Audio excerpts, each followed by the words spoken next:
पहले हम समझते हैं कि पुलिस एनकाउंटर लीगल है, अलाउड है कि नहीं अलाउड है, किस हालात में अलाउड है, किस हालात में नहीं अलाउड है। पुलिस एनकाउंटर के बारे में कहां पे लिखा गया है, कौन सा कानून है जो कि पुलिस को एनकाउंटर करने का पावर देता है और किस हालात में वो एनकाउंटर कर सकती है।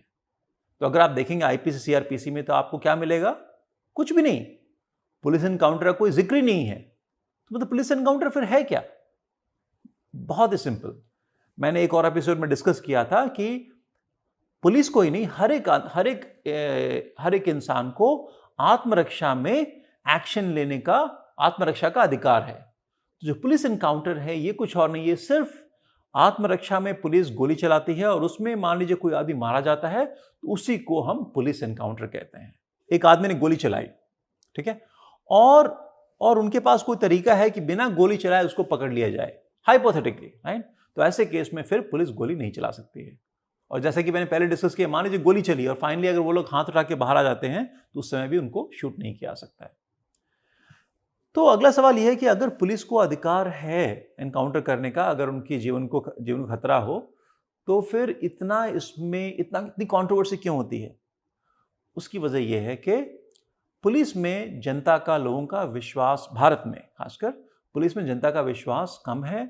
और आप देखें तो कई सिचुएशंस ऐसे भी हुए हैं जहां पे कि एनकाउंटर्स फेक रहे हैं। कुछ केसेस में पुलिस कर्मी कन्विक्ट भी हुए हैं, जेल भी गए हैं। कई इंसिडेंट्स हुए हैं इंडिया में कई जगहों पे। तो हमें पुलिस पे उतना विश्वास नहीं है, तो इसीलिए जब भी एनकाउंटर होता है, कभी कभी सही भी हो, तब भी कई लोगों का ये मानना होता है कि एनकाउंटर हमेशा फेक है। तो हर समय फेक नहीं होता है, पर दोनों तरह के हैं, जेन्युइन भी हैं, फेक भी हैं। तो अगला सवाल यह है कि पुलिस एनकाउंटर जो करती है वो कैसे करती है, उसकी प्लानिंग क्या होती है, किस तरह के एनकाउंटर होते हैं। तो मैं आपको एक ब्रॉड आइडिया देता हूं। तो कुछ एनकाउंटर जो हैं वो प्लान्ड होते हैं।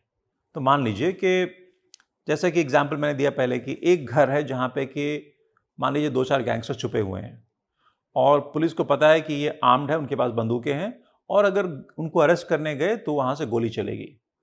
तो ये एक प्लान्ड एनकाउंटर है। जब प्लान्ड एनकाउंटर होता है तो इसमें पुलिस प्रिपेयर होके जाती है और उनके पास sufficient ammunition, body protector, shield, ये सब होना चाहिए, है?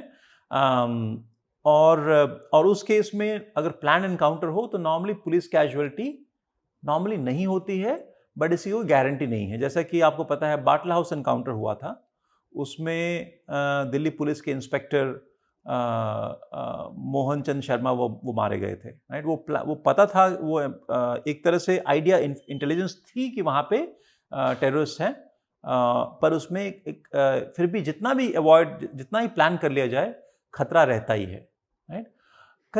इनफैक्ट कई ऐसे इंसिडेंट्स हुए हैं जहाँ पे कि पुलिस वाले भी घायल हुए हैं, मारे गए हैं, बट कई जगह फेक एनकाउंटर्स भी होते हैं।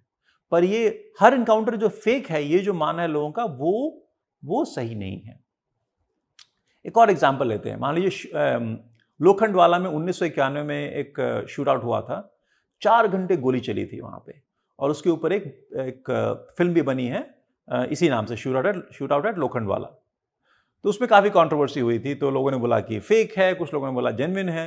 अल्टीमेटली काफी उसमें इंक्वायरी हुई, पर उसमें कोई ये नहीं निकला कि एनकाउंटर फेक है, वो एनकाउंटर जेन्युइन है, यही नतीजा था। डेफिनेटली जो फेक एनकाउंटर्स हैं वो नहीं होने चाहिए, पर एनकाउंटर पर से नहीं होने चाहिए या इलीगल है, ये बात सही नहीं है।